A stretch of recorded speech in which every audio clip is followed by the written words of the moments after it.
नमः श्रीवर्धमानाय निर्धूतकलिलात्मने सालोकानां त्रिलोकानां यद्विद्यादर्पणायते धम्मो मङ्गलमुक्किटम् अहिंसा संयमो तवो देवावीतं नमस्सन्ति जस्सिधं वेशयामः जस्सिधं वेशयामः। नमो जिडाड़म। आप सभी को मेरा जय जिनेन्द्र।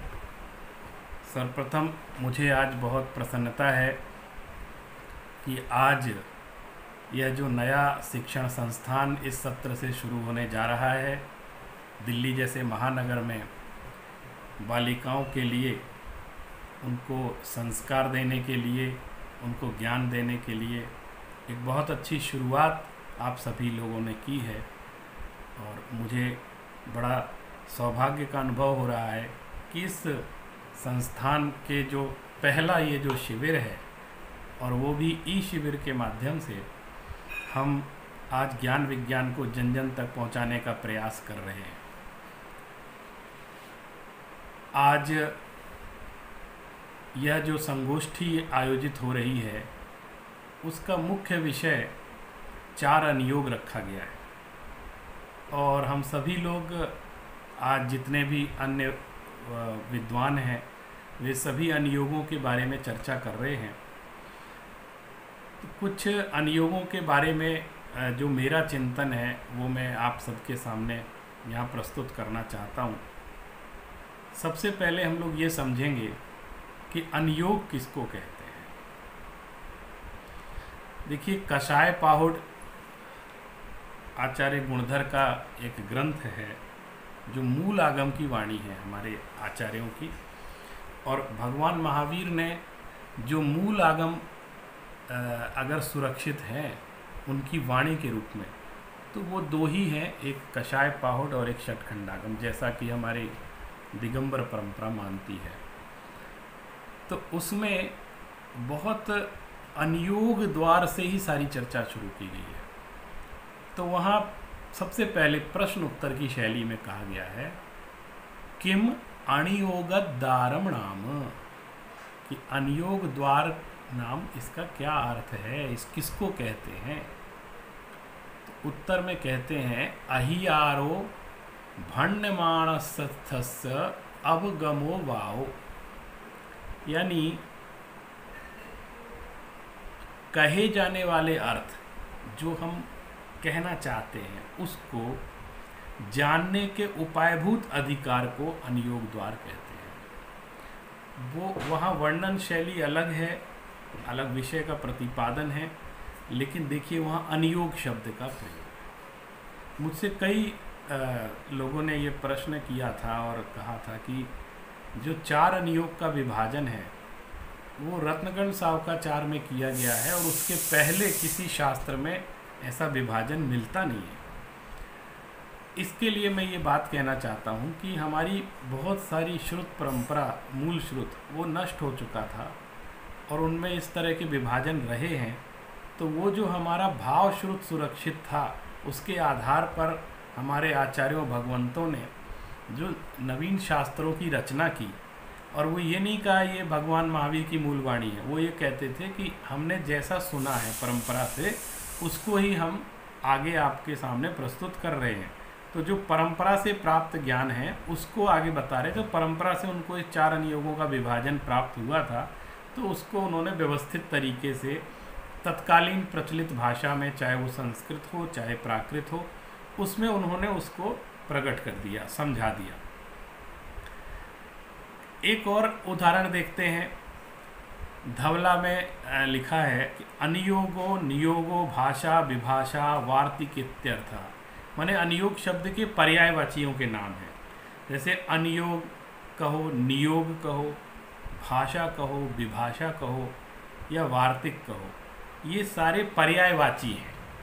पर्यायवाची अर्थ समझते हैं ना, माने उसी अर्थ को कहने वाले हैं, सिर्फ उनके जो शब्द हैं वो अलग अलग हैं, लेकिन अर्थ उनका लगभग वैसा ही है।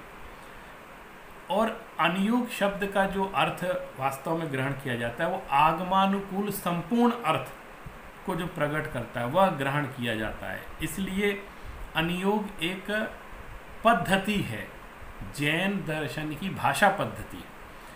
भाषा पद्धति का अर्थ कहने का तरीका, किस उपाय से हम धर्म कार्य में जीवों को लगाएं, उसके अलग अलग भेद हैं। तो साहित्य विभिन्न तरीके से विभिन्न अभिप्रायों से लिखा जाता है और किसी एक विषय की मुख्यता से लिखा जाता है। इसलिए इस साहित्य को, संपूर्ण जिनागम को 4 भागों में मुख्य रूप से, क्योंकि कई शास्त्र ऐसे हैं जिनको आप अनियोगों में विभाजित नहीं कर सकते, उसमें कई अनियोगों के बातें आ जाती हैं, तो मुख्य रूप से विभाजित किया गया 4 प्रकार के अनियोगों में, जिसको हम कहते हैं पहला प्रथमानियोग, दूसरा करणानियोग, तीसरा चरणानियोग और चौथा है द्रव्यानियोग। तो प्रथमानियोग में कथा महापुरुषों के चरित्र के माध्यम से जीवों को धर्म कार्य में लगने की प्रेरणा दी जाती है, और करणानियोग में करण शब्द के 2 अर्थ बतलाए गए हैं। एक तो गणित शब्द से अर्थ है और एक करण माने परिणाम। तो दोनों ही तरह की बातें, लोक का विभाग जो किया जाता है वो करणानियोग में, मेरा एक अलग लेक्चर है करणानियोग के ऊपर, उसको आप सुन सकते हैं, उस विशेष मैंने उसमें व्याख्या की है।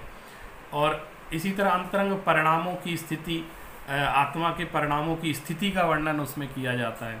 तो 2 तरह के ग्रंथ उसमें करणानियोग में प्राप्त होते हैं।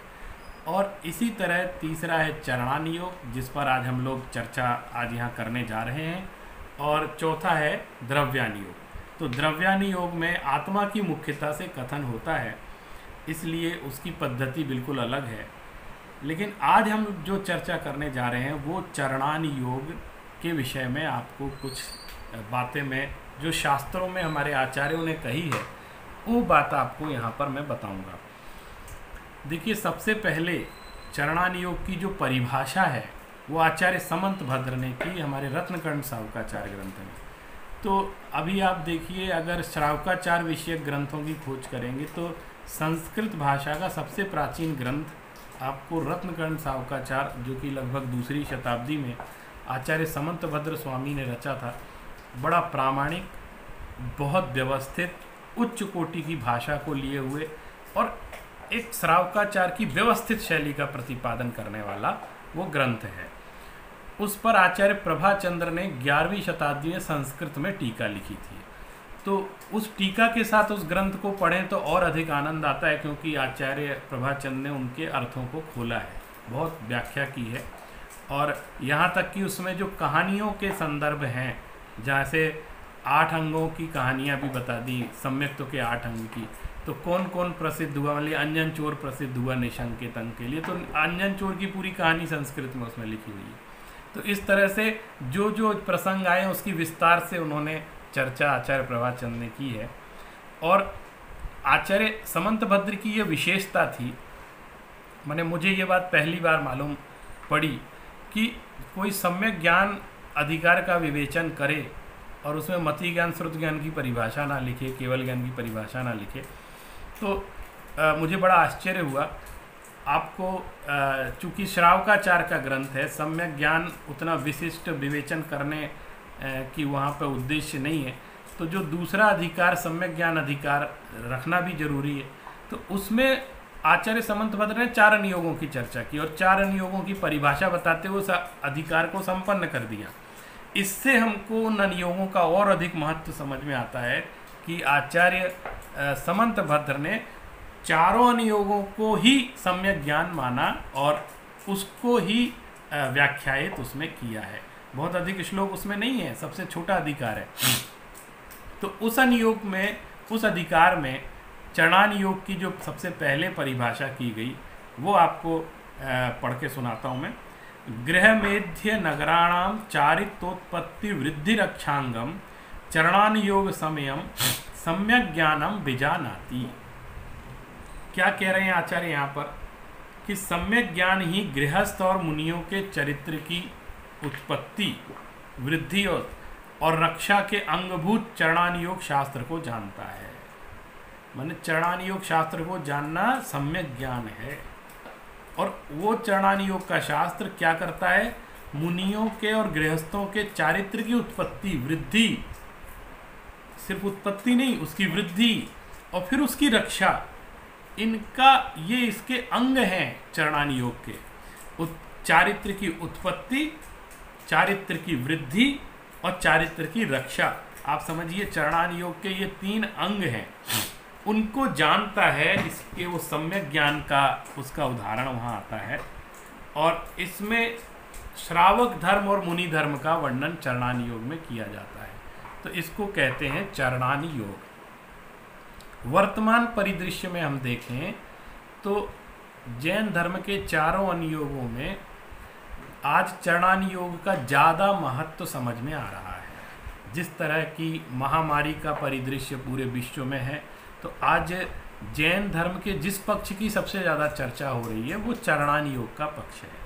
इससे हमें उसका महत्व समझ में आता है कि हमारा जो चारित्र है, हमारा जो जीवन व्यवहार है, खाने पीने का तरीका है, अहिंसक पृष्ठभूमि के रूप में, जिसकी पृष्ठभूमि में अहिंसा हो, उस रूप हमारा भोजन, आहार, निहार और पहनना, ओढ़ना, जीवन में व्यवहार करना, व्रत आदि का पालन करना, इन सब के उद्देश्य से जिस शास्त्र की रक्षा की गई, इनका संविधान जिसमें बनाया गया, वो सारे शास्त्र चरणानी योग के शास्त्र कहलाते हैं।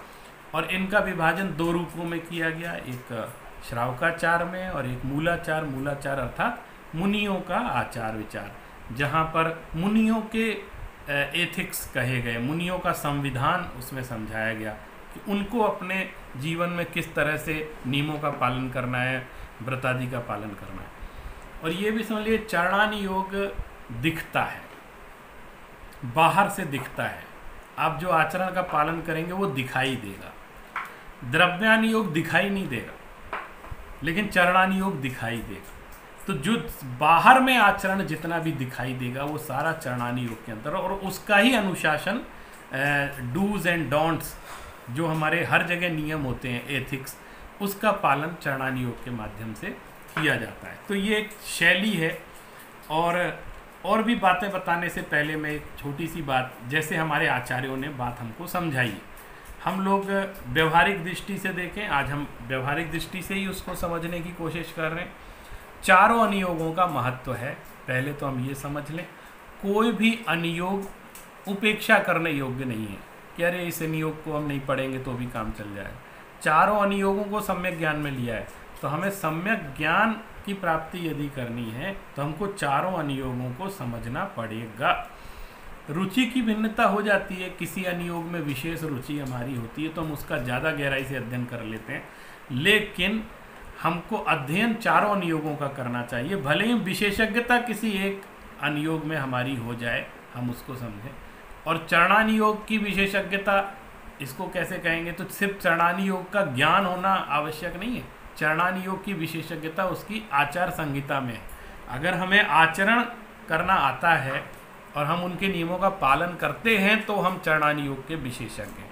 सिर्फ चरणानी योग पर प्रवचन करना ही उसकी विशेषज्ञता नहीं है, ये प्रैक्टिकल चीज़। और ये जैसे परीक्षाओं में कहते हैं कि प्रैक्टिकल भी होता है 20 नंबर का, 100 नंबर में 25 नंबर प्रैक्टिकल के हैं, तो आप समझ लीजिए चरणानी योग प्रैक्टिकल का धर्म है, प्रयोग धर्मिता इसके अंदर है।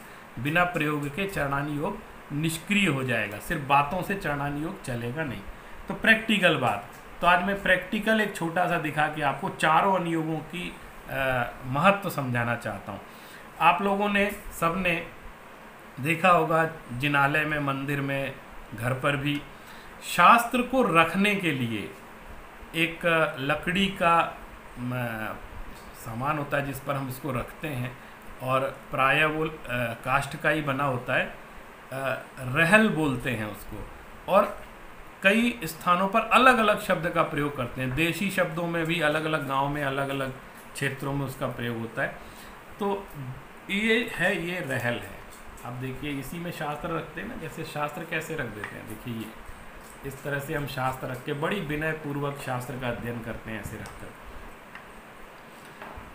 ये रहल ही हमको चार अनुयोगों को समझा रही है। ये 4 है ना, इसमें 4 इसके 2 पाए हैं। ये आप इसको कैसे भी कर दें, ऐसे रख लें, ऐसे रख लें, इसकी साइज बिल्कुल बराबर है, बिल्कुल। इसको चाहे आप इसकी आयताकार देखें चाहे वर्गाकार, ये चारों तरफ से, और ये एक दूसरे से जुड़ा हुआ है। इसके देखिए दांत फंसे हुए। यही एक उद्देश्य है कि हमारे ये 4 अनुयोग हैं, प्रथमानुयोग, करणानुयोग, चरणानुयोग और द्रव्यानुयोग। ये 4 अनुयोग हैं, इसमें से एक की भी कीमत कम नहीं है। अगर एक पाया भी आप हटा दें तो ये रहल काम नहीं करेगी, और इसी पर ये जिनवाणी विराजमान रहती है। तो आप ये समझिए, ये जिनवाणी 4 अनुयोग रूप ही होती है। इसलिए 4 अनुयोगों का हमारे जीवन में बड़ा महत्व है। इस चारों अनुयोगों को समझकर हम आगे अपनी बात कहते हैं। अब देखिए, द्रव्य संग्रह में अभी उसकी टीका में भी अनुयोग की परिभाषा बताइए, खासकर चरणानुयोग की। उसमें लिखा है, उपासकाध्ययनादौ श्रावक धर्मम आचाराराधनौ यति धर्मम च यत्र मुख्यत्वेन कथयति स चरणानुयोगो भण्यते।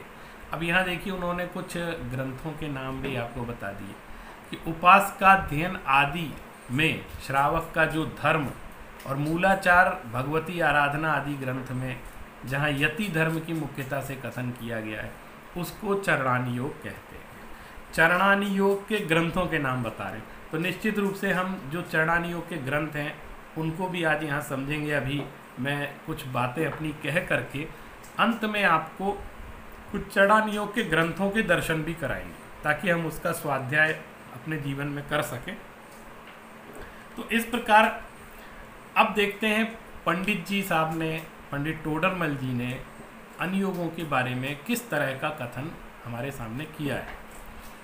मोक्ष मार्ग प्रकाशक नामक जो ग्रंथ है उन्होंने रचा, उसमें वो लिखते हैं कि राग आदि भाव घटें बाह्य ऐसे अनुक्रमते श्रावक मुनि धर्म होए है।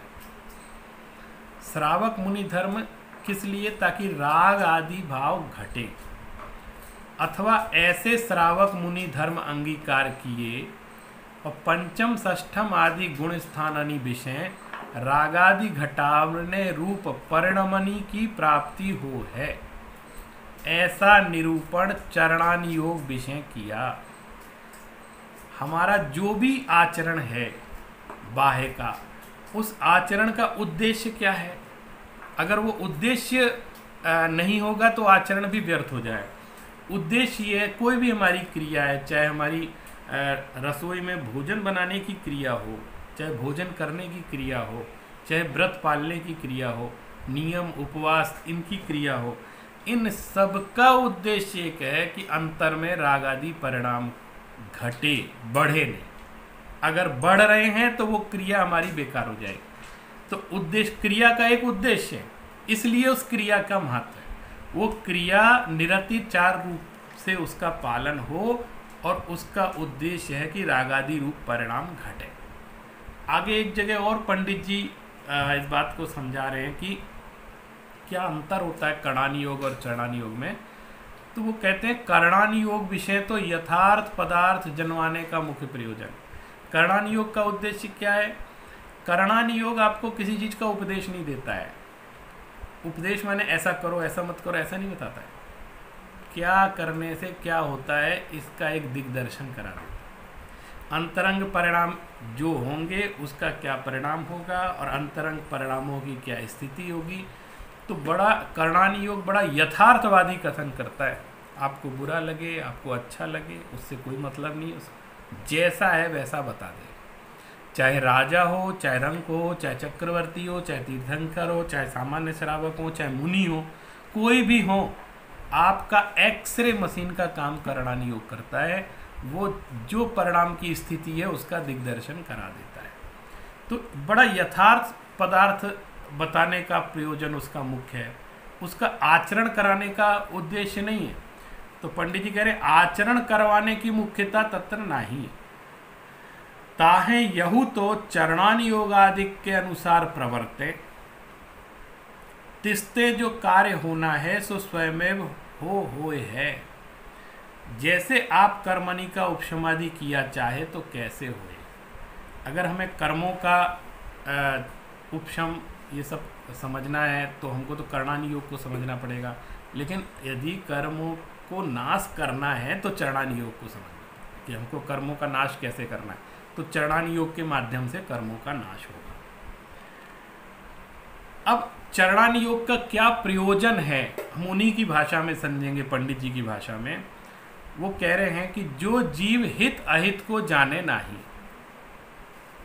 जो जीव हित को समझता नहीं है, अहित को, ने उसको विवेक ही नहीं है कि हमारा हित किस में है, हमारा अहित किस में है, और हिंसादि पाप कार्यानि विषय तत्पर हो रहे हैं, उसको ये पता नहीं है और हिंसादि के काम में तत्पर हो रहा है, उसको कुछ भी नहीं आता और हिंसादि काम में लगा हुआ है। और कभी कभी तो बड़ी विचित्र बात हो जाती है कि वो धर्म समझकर हिंसा करता है, तो ऐसे समय में चरणानि योग उसको सतर्क करता है। कई लोग गलत पट्टी पढ़ा देते हैं लोगों को कि ऐसा करने से ऐसा हो जाएगा और ये धर्म है, क्योंकि धर्म के नाम पे आप कुछ भी करवा सकते हैं, तो वो धर्म के नाम पे पाप भी करने को तैयार हो जाता है। लेकिन चरणानि योग इस विषय पर सतर्क करता है कि हिंसा में धर्म नहीं है। अगर आप किसी भी धर्म के उद्देश्य से हिंसा कर रहे हैं तो पहला ही लक्षण है कि अगर हिंसा हो रही है, किसी जीव का घात हो रहा है या आत्मा के परिणाम बिगड़ रहे हैं, तो निश्चित रूप से वो कोई भी क्रिया धर्म नहीं हो सकती। और ऐसा जब आचार्य ने समझा दिया तो उस समय पाप कार्यों से छुड़ाने के लिए और पुण्य में लगाने के लिए चरणानि योग अपना वर्क करना शुरू कर देता है। और आप ये समझो, जैनाचार्यों ने बहुत सारे प्रयोग किए। आप लोग देखते हैं सबके सामने हर तरह की परिस्थिति आती है। एक छोटे से उदाहरण से आप समझे, हमारे सामने ये बालिका संस्थान के जो ये संस्कार केंद्र खुला है, इसकी नई नई एडमिशन लेने वाले बच्चे भी हैं। जैनाचार्यों ने क्या किया, माने उन्होंने उनका देखिए किस तरीके से बात को छुड़ाते थे। जैसे आपने देखा होगा पुरौआ भील की कथा सुनी होगी कि वो भील जाति का व्यक्ति कुछ नहीं जानता था, न तत्व जानता था, न जीवन जानता था, न आचरण जानता था, धर्म का नाम भी नहीं जानता। उसने एक मुनिराज को देखा और उनसे कहा, उसको लगा ये कोई विशिष्ट व्यक्ति हैं, और उनके हाथ जोड़े और कहा कि मैं कुछ मुझे आप सिखाइए। उसको पता नहीं क्या हुआ, उसको पूछने लगा तो मुनिराज को लगा ये भील है, माने एक निकृष्ट जाति का मनुष्य भी किस तरह धर्म के माध्यम से उद्धार हो जाता है। उन्होंने कहा इसको मैं 7 तत्व सिखाऊंगा, इसकी समझ में नहीं आएगा। इसको आत्मा परमात्मा बताऊंगा, इसकी समझ में नहीं आएगा। इसको मैं भेद विज्ञान समझाऊंगा, इसकी समझ में नहीं आएगा। ये जाने क्या करेगा क्या नहीं करेगा। पात्रता देखी जाती है ना, ये सारे उपदेश सब पात्रों के लिए नहीं होते हैं, हर व्यक्ति उसका पात्र नहीं होता है। उन्होंने कहा ये क्या कर सकता है, तो उससे कहा कि भैया तुम ऐसा करो, मांस खाना छोड़ दो तो तुम्हारा उद्धार हो जाएगा। कहते मुझे मोक्ष हो जाएगा? बोले हाँ हो जाएगा, चिंता नहीं करो, तुम मांस खाना छोड़। तो बोला साहब ये तो मैं कर ही नहीं सकता। क्यों नहीं कर सकते? बोले मैं तो काम ही यही है, जंगल में रहते हैं, पशु पक्षियों को मारते हैं, उन्हीं को भोजन करके खाते हैं, और ऐसे ही हमारा जीवन चलता है। हमारा और कोई काम तो है नहीं, कमाई तो कहीं करने जाते नहीं, पेट पालते हैं, सो पशु पक्षियों को मार के खा लेते हैं और परिवार इसी से चलता है। तो अगर मैं आज ये मेरा भोजन ही यही है और मैं इसको छोड़ दूं तो मैं तो आज ही मर जाऊंगा। अब देखो आप जैनाचार्य के सामने कितनी बड़ी समस्या, जो आचार्य वहाँ थे, मुनि थे, वो कहें यार इसको, अब इस आदमी को कैसे धर्म सिखाएं बताओ। तो देखो चरणानि योग यहाँ तक भी उसको कल्याण का मार्ग बतलाता है कि वो जीव, एक निकृष्ट जाति का जीव जिसके कोई धर्म का ABCD इसको नहीं आती, उससे भी आचार्य ने कह दिया अच्छा एक बात बताओ, तुमने किसका मांस आज तक नहीं खाया? फिर पता चला जब बातचीत हुई, बोले कौवे का मांस। ये तो बोले सब तरह के जानवर खा लेते हो क्या? सब तरह के पक्षियों को खा लेते? कि नहीं साहब, कुछ है जो हम लोगों को पसंद नहीं है और हमारे भी नियम होते हैं कि हम ऐसे निकृष्ट जीवों को नहीं खाएंगे। तो बोले कौन सा? तो बोले कौवे का मांस हम नहीं खाते। तो उन्होंने कहा अच्छा नहीं खाते हो ना? नहीं, तो एक नियम ले सकते हो, आज तुम्हारा मेरा उपदेश सार्थक हो जाएगा, आज तुम्हारा जीवन सार्थक हो जाएगा, तुम्हें मोक्ष हो जाएगा। आप ये सोचो कहाँ से कहाँ बात जोड़। बोले क्या? बोले एक छोटा सा नियम ले लो कि मैं जीवन में कभी भी कौवे का मांस नहीं खाऊं। तो उसको बड़ा सरल लगा, उसने कहा ये तो गजब बात है, मैं तो वैसे ही नहीं खाते हैं और आज एक काम हो जाएगा अच्छा। तो उसने कहा मैं तो ये नियम तो मैं ले सकता हूँ, और उसने कौवे के मांस का नियम ले लिया कि मैं कौवे का मांस जीवन में कभी नहीं खाऊंगा, त्याग कर दिया। एक छोटा सा संयम ग्रहण किया उस जीव ने, और उस जीव की क्या परिणति हुई सारी कहानी आप लोगों को पता है। अंत समय में एक वैद्य ने उसकी, वो बीमार हो गया और वैद्य ने वही दवाई बताई कि ये दवाई कौवे के मांस के साथ खिलाओगे तभी ये ठीक हो सकता है। तो अंत समय में उस जीव ने ये विचार किया कि प्राण तो कब है नहीं है, लेकिन एक हमारे सामने कोई मुनि आए थे और कभी हमारी उनसे चर्चा हुई थी, तो उन्होंने कहा था यदि जीवन में धर्म धारण करना है तो एक नियम का पालन करो। आप देखो चढ़ान योग निम्न से निम्न व्यक्ति को भी धर्म के मार्ग पर लगा देता है, और उसका कल्याण, वो भील का कल्याण हो गया एक नियम के कारण से। वो सारी कहानी आपको आगे की पूरी पता है, उस पर मैं नहीं जाना चाहता हूँ।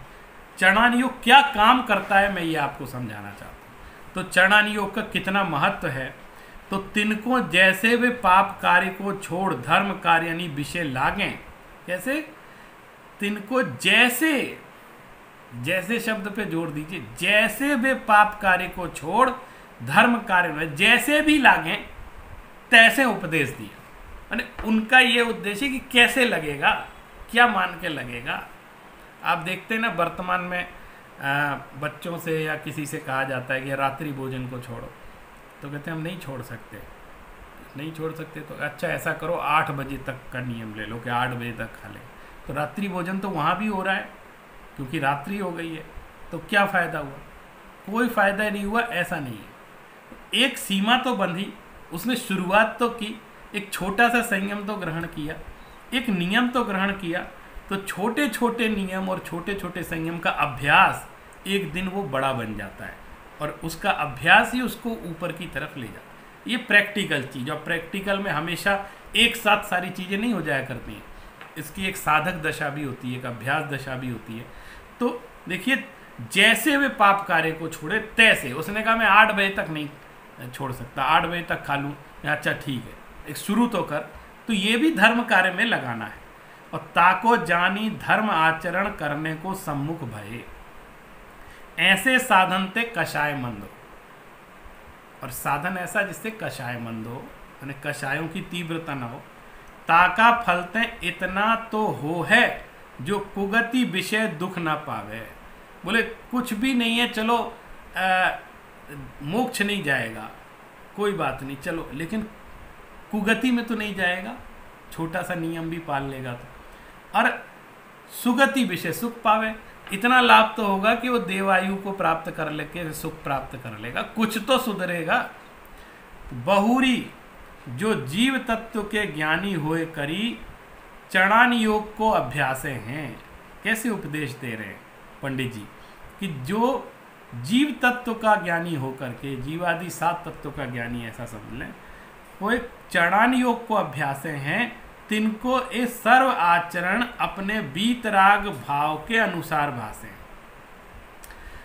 उसमें भी उपदेश कैसा है कि जीव तत्व को समझकर, देखिए द्रव्यानी योग आ गया यहाँ पर, कि उस जीव अपनी आत्मा को समझकर ज्ञानी होकर जो जीव चरणान योग का अभ्यास करता है, तिनको ये सर्व आचरण, ये सारा ही आचरण बीतराग भाव के अनुसार भाषे, क्योंकि उसकी बीतरागता की में वृद्धि कर रहे हैं सारे के सारे आचरण। एक देश व सर्वदेश बीतरागता भय, ऐसी श्रावक दशा और मुनि दशा। और एक देश बीतरागता आ जाए तो श्रावक दशा हो जाती है, और सर्वदेश बीतरागता आ जाए तो मुनि दशा हो जाती है। ये चरणान योग का प्रयोजन है। इस चरणान योग समझने से हमको इस तरह का लाभ होता है। और चरणान योग जब प्रायोगिक जीवन की बात होती है तब तो मुख्य रहता है, लेकिन इसकी कुछ गौणता भी आचार्य ने परिभाषित की है, क्योंकि कैसे उस चीज़ को समझेंगे। कह रहे हैं कि चरणान योग विषय जैसे जीवनी के अपनी बुद्धि गोचर धर्म का आचरण हो सो उपदेश दिया है। भील को कह दिया मांस छोड़ दो तुम कौवे का, उपदेश दे दिया, तो उसकी दशा उसकी स्थिति देख कर दे दिया। तो ये उपदेश कोई निरर्थक नहीं है, लेकिन ये उपदेश सर्वथा योग्य भी नहीं है। मान लीजिए वो भील मेरे सामने आया और मैं उससे कह दूं कि तो कल वो क्या पूछेगा, अच्छा इससे मुझे मोक्ष हो जाएगा? तो क्या कहेंगे? नहीं होगा। उससे कह देंगे हाँ भैया मोक्ष हो जाएगा, चिंता नहीं करो, तो एक पाल तो सही। ये उपदेश की शैली है। लेकिन यथार्थ तत्व क्या है? अकेले कौए का मांस छोड़ने से मोक्ष नहीं होगा। संपूर्ण मांसाहार का त्याग करना पड़ेगा, संपूर्ण व्रतों को पालन करना पड़ेगा, चारों नियोगों का अभ्यास करना पड़ेगा और शुद्ध आत्मा में रुचि जागृत करनी पड़ेगी, निज पुरुषार्थ करना पड़ेगा, अपने स्वभाव सन्मुख पुरुषार्थ होगा। जब आत्मा की अनुभूति होगी, जब सभी कर्मों का क्षय होगा, तब जाके मोक्ष होगा। प्रक्रिया तो ये। लेकिन कभी कभी कारण में कार्य का उपचार करके कथन किया जाता है, ये कथन शैली। तो आप ये कह दो वो भील जो है मुक्त हो गया, मोक्ष चला गया, वो तीर्थंकर बन गया, तो उसका कारण क्या था? कौए का मांस छोड़ा था। अब देखो कौए का मांस छोड़ा और मोक्ष चला गया। कारण में कार्य का उपचार, क्योंकि धर्म की शुरुआत वहां से हुई थी, लेकिन अकेला वही कारण नहीं था। लेकिन चूंकि शुरुआत हुई थी तो उस कारण में कार्य का उपचार करके कथन कर दिया जाता है। ये चरणानी योग की शैली है। छोटी सी बात कह के हाँ इससे तेरा उद्धार हो जाए। आप देखो अभी हमारे बच्चे स्कूलों में पढ़ते हैं तो कभी परीक्षा होती तो घबराने लगते हैं, खासकर 10वीं की परीक्षा, बोर्ड की परीक्षा हो तो क्या कहते हैं, 10वीं बोर्ड की परीक्षा क्या होगा मम्मी पापा क्या होगा? तो उसको क्या समझाते? बेटा कुछ नहीं, 10वीं पास कर लो, फिर कहीं कुछ दिक्कत नहीं है, बस टॉप कर जाओ 10वीं। एक पहला तो उस समय ऐसा लगता है 10वीं ऐसी कक्षा हो गई कि बस इतने ही उद्देश्य है जीवन का, ये पार कर लो तो सब नैया पार हो जाए। और ऐसा ही उपदेश दिया जाता है कि बेटा और फिर चिंता करने की जरूरत नहीं है, एकमात्र ये क्लास पास कर। तो क्या इससे मैं कलेक्टर बन जाऊंगा, इससे मैं इंजीनियर डॉक्टर बन जाऊंगा, इससे मैं शास्त्री बन जाऊंगा, इससे मैं आचार्य बन जाऊंगा? हाँ सब हो जाओगे तुम, इससे तुम प्रोफेसर भी बन जाओगे 10वीं पास कर, सब कुछ हो जाओगे। जब वो 10वीं बहुत अच्छे से कर लेता है तब उसको खुद समझ में आता है नहीं ये तो जरूरी थी, लेकिन आगे भी बहुत सारी काम बाकी हैं जिसको हमको करना है। कम से कम धर्म मार्ग में लगा तो सही, अध्ययन में लगा तो सही, ये उद्देश्य होना चाहिए। तो जो चरणानी योग की शैली है वो इस तरह की शैली है, उसको हमको समझना पड़ेगा। अब हम वहाँ लड़ाई करने लग जाएंगे, आपने तो ऐसा कहा था इससे ये हो जाएगा, तो ये शैली समझोगे तब ये बात समझ में आएगी कि कारण में, और ये परंपरा कारण है। परंपरा कारण समझते हैं ना, किस चीज़ से मोक्ष नहीं हो सकता बताओ? जैसे मैं आपको कहता हूँ श्रावकाचार में खासकर आवश्यक ले लीजिए, देव पूजा, गुरुपास्ति, स्वाध्याय, संयमस्तमा, तपा, दानन चेति, गृहस्थानाम, षटकर्माणि दिने दिने, ये 6 कर्म है। इनसे क्या होता है तो आपको पता है, हर चीज़ में लिखा है। देव पूजा, बोले देव पूजा से मोक्ष होता है। गुरुपास्ति, गुरु की पूजा करने से मोक्ष हो जाता है।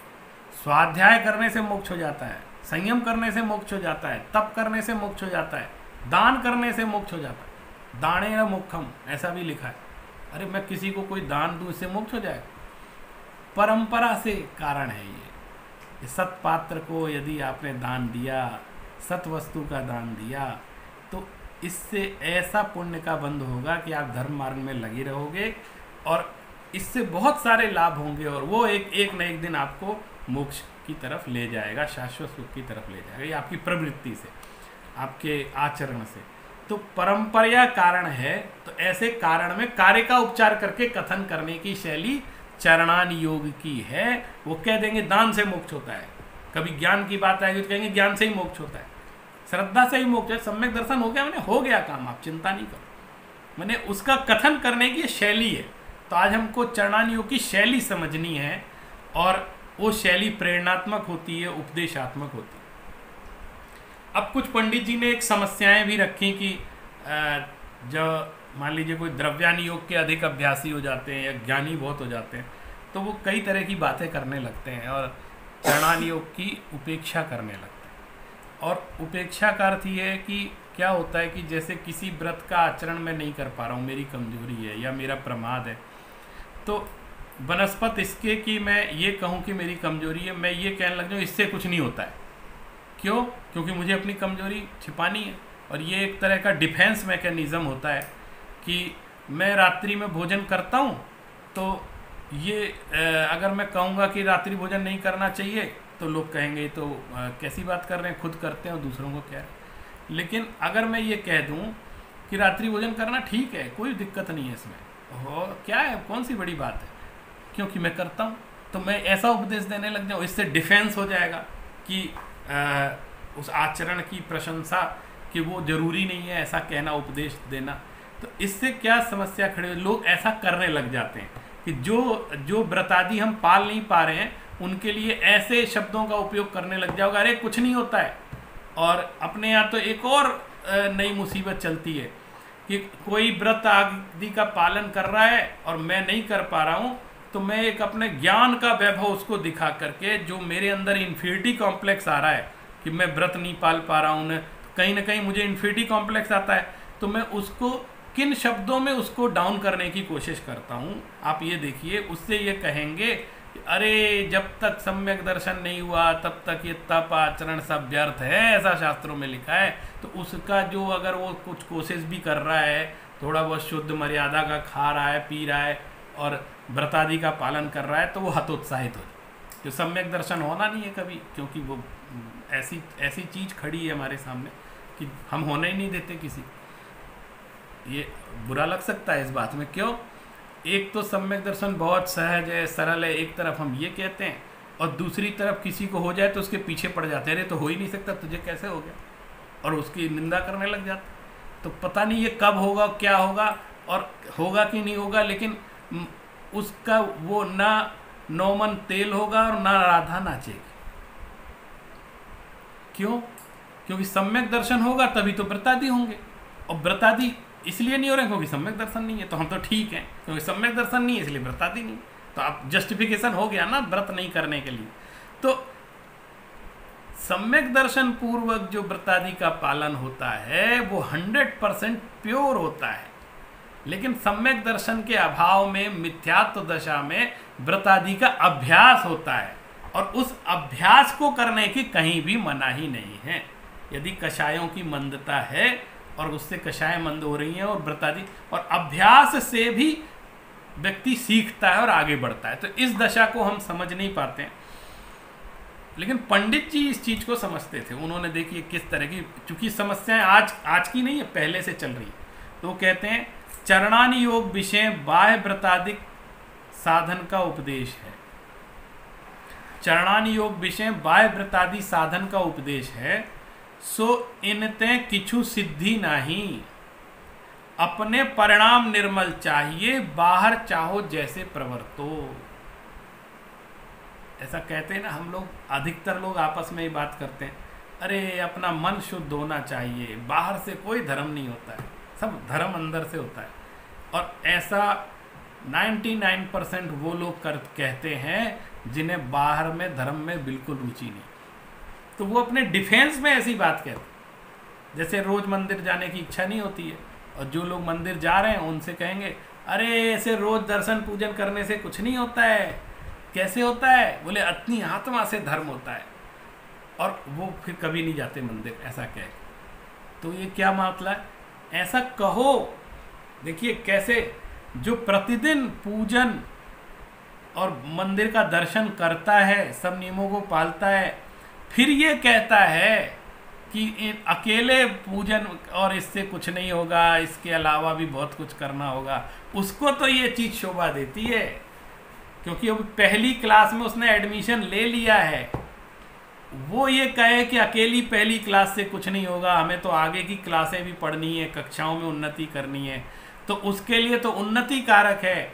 और जिसने कक्षा में प्रवेश ही नहीं लिया है और वो ये कहे पहली कक्षा से कुछ नहीं होता है, पहली कक्षा में जाने से कुछ नहीं होता है, आप तो पीएचडी करो तब कुछ होगा, और एडमिशन पहली क्लास में भी नहीं है, तो उससे बात नहीं बनेगी। तो इस बात को पंडित जी भांप गए थे कि लोग ऐसा बोलते हैं।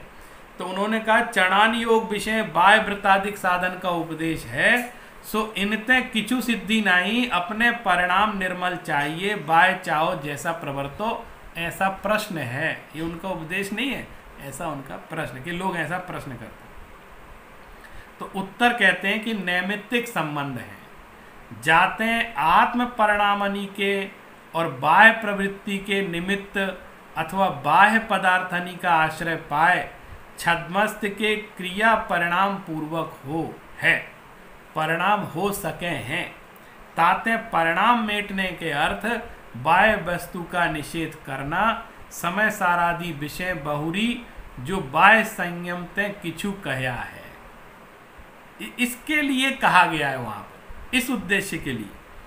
सिद्धि ना हो तो सर्वार सिद्धि के, अगर बाह्य आचरण से सिद्धि ना हो, अगर ऐसा जो आप कह रहे हैं वैसे ही हो, तो सर्वार सिद्धिवासी देव सम्यक दृष्टि बहुत ज्ञानी तिनके तो चौथा गुण स्थान होए।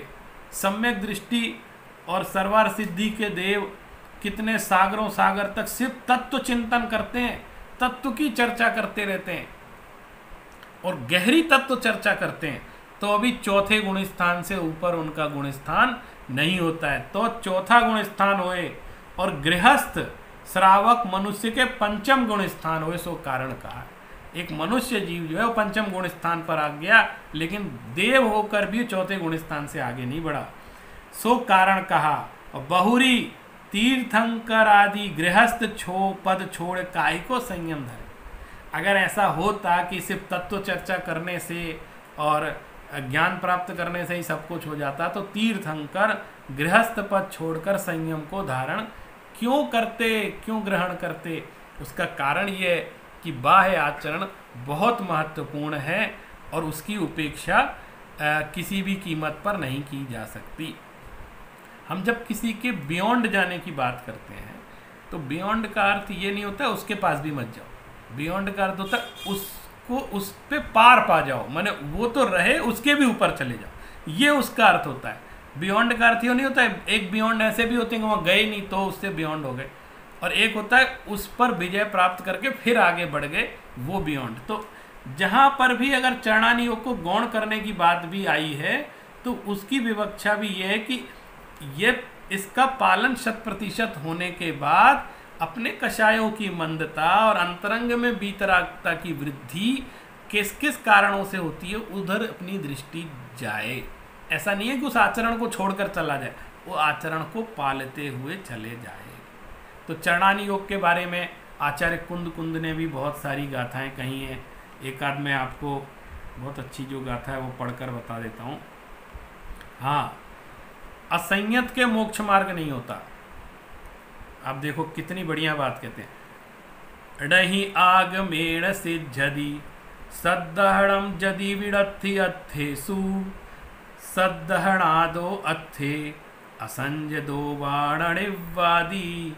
क्या कह रहे हैं कि यदि पदार्थों का श्रद्धान न हो तो आगम में सिद्धि नहीं होती है। यदि पदार्थों का श्रद्धान ना हो, अगर 9 तत्वों का 9 पदार्थों का श्रद्धान ना हो तो आगम में सिद्धि नहीं होती। माने आप आगम सम्यक ज्ञानी नहीं बन सकते उस श्रद्धान अगर ऐसा नहीं है। और नहीं आगमेण सिद्धि सद्दहणम जदि विड़थि अथेसु, और सद्दहणादो अथे, और यदि पदार्थों में श्रद्धान हो गया है, करने वाला है, लेकिन अथे असंजद हो, लेकिन असंयमी है, संयम को धारण नहीं कर पा रहा है, तो वाणानिवादी, तो निर्वाण को प्राप्त नहीं हो सकता। माने चरणानी योग का कितना महत्व है वो ये बताना चाह रहे हैं कि असंग व्यक्ति को 3 काल में मुक्ति की प्राप्ति नहीं हो सकती है। अकेले मोक्ष रटने से नहीं होगा, उसके लिए कुछ प्रैक्टिस भी करनी पड़ेगी। माने अंतरंग विशुद्धि भी चाहिए और बहिरंग आचरण आदि की विशुद्धि भी चाहिए, और दोनों का एक पूरकता है एक दूसरे के साथ। कोई कह दे कि नहीं अंतरंग में ही सब कुछ हो जाएगा तो ऐसा भी नहीं है, कोई कहे अकेले बाहर से हो जाएगा तो ऐसा भी नहीं है। दोनों एक दूसरे के साथ साइमल्टेनियसली वर्क करते हैं, तब जा कर के बात बनती है। और एक और बताते हैं, आचार्य अमृतचंद सूरी के वचन भी सुन लीजिए आप। ततः संयम शून्यात् श्रद्धानात् ज्ञानाद्वा नास्ति सिद्धि ही, अतः आगम ज्ञान तत्वार्थ श्रद्धान संयम तत्वानाम योग पद्यस्य मोक्ष मार्गत्वम विघटेतैव। वो भी यही बात कहते हैं कि संयम शून्य श्रद्धान और ज्ञान से सिद्धि नहीं होती है। यही चरणानी योग का उद्देश्य है। एक महत्वपूर्ण गाथा और आपको बताता हूँ, 2-3 महत्वपूर्ण बातें हैं। थोड़ा समय लगेगा लेकिन धैर्य रखिए। जब हम घर बैठ के सुन रहे हैं तो हमको समय की चिंता नहीं होनी चाहिए। एक गाथा आई है जिसमें यह कहा गया है कि पंचम काल में भी चारित्र कैसे हो सकता है। अधिकतर हम लोग कहते हैं ना पंचम काल चल रहा है कुछ नहीं हो सकता, लेकिन देखिए आचार्यों ने कहा है कि पंचम काल में वारिस सहस्रेण पुरा जम कम्मम हवई तेण कायेण वारिस सहस्रेण पुरा जम कम्मम हवई तेण कायेण तम संपई वरिसेणहु ऋज्जरई हीण संगणेण। कितनी बढ़िया बात कही। इसमें यह बताया है कि जो चतुर्थ काल में मुनि होते थे वो 1000 वर्ष तपस्या करके जितने कर्मों की निर्जरा करते, माने उस समय हीन संग्रहण नहीं था, बहुत अच्छा संग्रहण था। और आपने पढ़ा होगा कि कितने कितने सैकड़ों वर्ष हजारों वर्ष लोग तप करते थे, तब जाके कर्म निर्जरा होती। तो कह रहे थे कि चतुर्थ काल में मुनि 1000 वर्ष वारिस सहस्रेण माने 1000 वर्ष के द्वारा जो कर्मों की निर्जरा होती थी, तम संपई परिसेण ऋज्जरई हीण संगणे, हीन संगनन में 1 वर्ष में ही उतने कर्मों की निर्जरा हो जाती। आप देखिए प्रकृति भी न्याय करती है, जिसको जितनी सहने की शक्ति है उसके अनुसार उसकी निर्जरा भी हो रही है। निर्जरा तो पूरी होनी है, तो ये तो सहन ही नहीं कर सकता, इसके तो शरीर में ही क्षमता नहीं है। इसकी इच्छा तो बहुत है संयम धारण करने की और वैसा उग्र तप करने की, लेकिन इसके शरीर में ही क्षमता नहीं है, ये शरीर इसका सहन ही नहीं कर पाता है। तो ऐसा करो 1000 जो साल में होती है वो 1 वर्ष में ही इसकी कर्मों की निर्जरा हो जाए। ये गाथा आइए बताओ। तो हम इस पंचम काल को उस दृष्टि से देखें तो ये हमारे लिए तो पॉजिटिव बात है कि हमारा संगननहीन है। यदि हम थोड़ा सा चारित्र धारण कर लें, हम आगमानुसार चारित्र का धारण कर लें, तो हमको वैसी तपस्या करने की भी आवश्यकता नहीं पड़ेगी जैसे पहले वज्र वृषभ नाराज संगनन वाले मुनिराजों को करनी पड़ती थी। तो आज भी वो काम हो सकता है 1000 साल में। तो देखिए कितना शॉर्टकट तरीका हमारे सामने उपलब्ध। तो हम अगर थोड़ा सा भी चारित्र धारण कर लें अपनी शक्ति के अनुसार तो भी हम प्राप्त कर सकते हैं। बहुत अच्छी गाथाएं, बहुत सारी बातें हैं, समय बहुत हो चुका है, इसलिए मैं अन्य ज़्यादा गाथाओं की चर्चा ना करके आपको एक संक्षेप में बात बताऊं कि आचार्यों ने एक बात कही है। हम लोग तत्वार सूत्र जब पाठ पढ़ते हैं उसके पहले गाथाएं आती हैं, कई शास्त्रों में भी है कि जम सक्कई तम कीरई जम न सक्कई तहेव सद्दड़। वो कहते हैं जो शक्य हो वो करें, माने जितनी अपनी सामर्थ्य को छुपाए बिना जो हमसे संभव हो सके उस कार्य को हम करें, वो संयम धारण करें, तप धारण करें। और जम न सक्कई जिसको हम नहीं कर सकते या हमारे सामर्थ्य में नहीं है, तहेव सद्दड़ उसकी श्रद्धा करें, उसकी प्रशंसा करें, उसको गाली ना दें या वो करना ही नहीं चाहिए, होता ही नहीं, ऐसा ना कहें। उसके प्रति विश्वास तो रखें, और यदि कोई संयम पालन कर रहा है तो उसका सम्मान करें, उसके प्रति प्रेम रखें, उसको बहुमान दें। ये भी एक प्रकार है, संयम की पूजा करना भी संयम धारण करने जैसा है।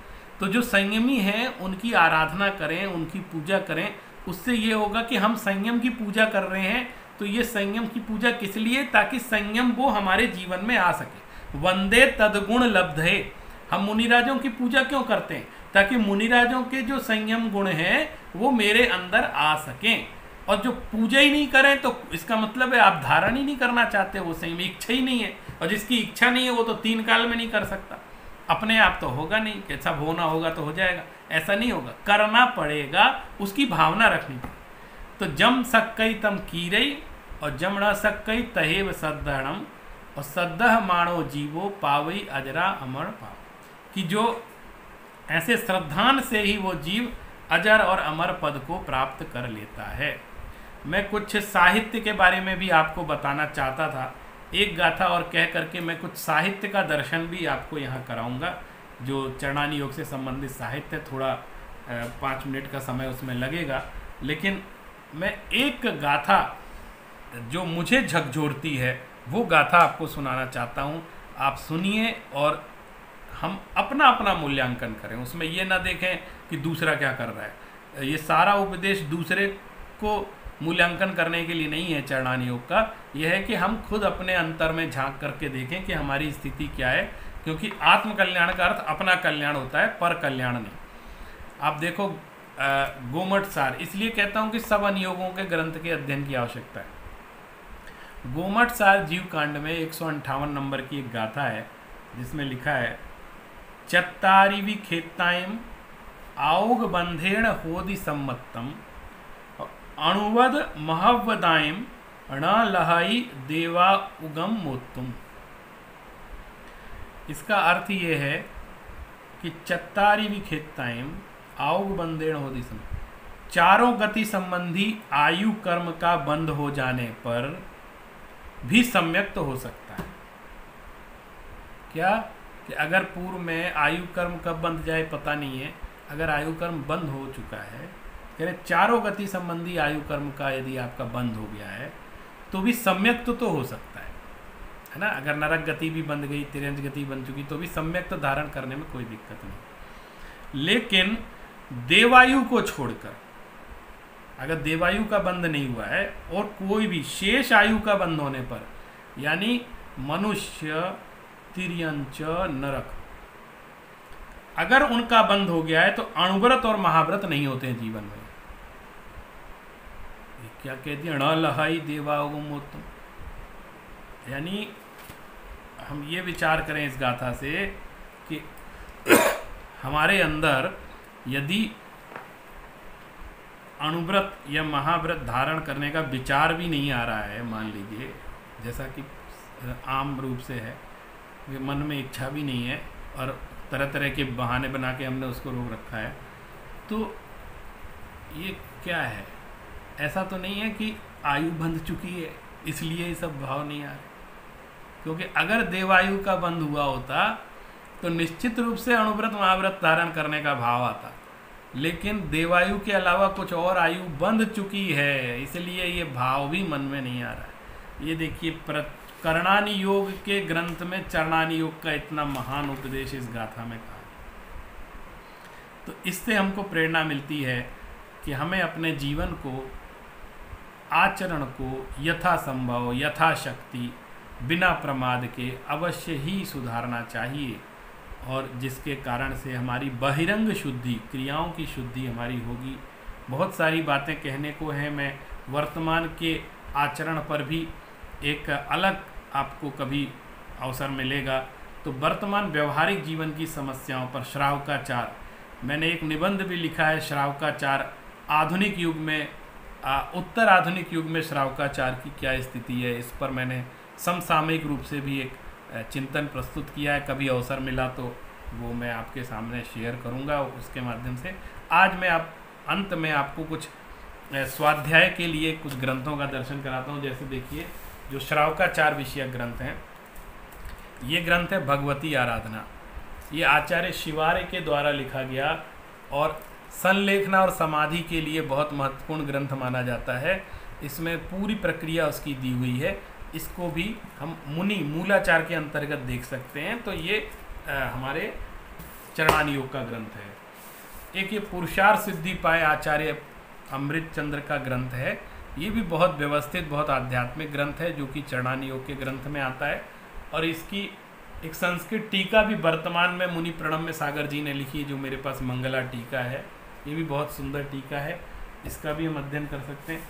और अभी देखिए, आपने द्रव्य संग्रह में उपासकाध्ययन नाम पढ़ा था, तो इस पर कवर चढ़ा है इसलिए दिख नहीं सकती। ये उपासकाध्ययन, ये उपासकाध्ययन ग्रंथ भी बहुत महत्वपूर्ण है। उपासक माने होता है श्रावक, तो श्रावक के जो अध्ययन प्रस्तुत किया जाता है। एक ग्रंथ है जो मेरी लाइब्रेरी में उपलब्ध है, वो जल्दी जल्दी वो दिखा रहा हूँ मैं, धर्म संग्रह श्रावकाचार।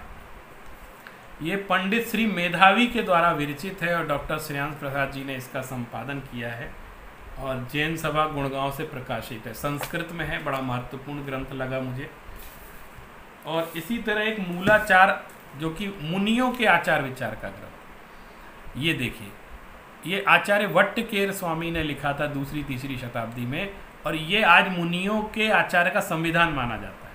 और इस पर ढूंढारी भाषा में एक वचनिका लिखी गई थी ऋषभ दास निगोत्या द्वारा, और संस्कृत आचार्य वृत्ति भी लिखी गई है इस पर, और इसका संपादन किया है डॉक्टर फूलचंद जैन प्रेमी और डॉक्टर श्रीमती मुन्नी जैन वाराणसी ने। अनेकांत विद्वत परिषद के द्वारा प्रकाशित है, संपूर्ण वचनिका सहित प्रकाशित, और मूल भाषा में जैसे टोडरमल जी की ढूंढारी भाषा है उसी भाषा में वचनिका प्रकाशित है। और इसके साथ आपको एक चीज़ और दिखाना चाहते हैं, अगर आपको श्रावकाचार एक साथ एक जगह चाहिए तो श्रावकाचार संग्रह करके ये 5 वॉल्यूम में ग्रंथ प्रकाशित हुए हैं। श्रावकाचार संग्रह, इसका संपादन किया स्वर्गीय पंडित हीरालाल जैन शास्त्री जी ने, और ये जैन संस्कृति संरक्षक संघ सोलापुर से प्रकाशित है 5 वॉल्यूम में। ये देखिए, आपको 5 वॉल्यूम का शास्त्र दर्शन भी पुण्य होता है, इसलिए 5 वॉल्यूम उठा के दिखाता हूँ, एक बार देख लीजिए। देखिए मेरे पास है, मैं इसका संग्रह करने का मेरा शौक है तो मैं घर पे रखता हूँ। और एक और बहुत आचार्य कुंद का ग्रंथ है रेण सार, इसका स्वाध्याय प्राय नहीं होता है, तो मैं चाहता हूँ इस ग्रंथ का भी कभी अवसर मिले तो स्वाध्याय करें।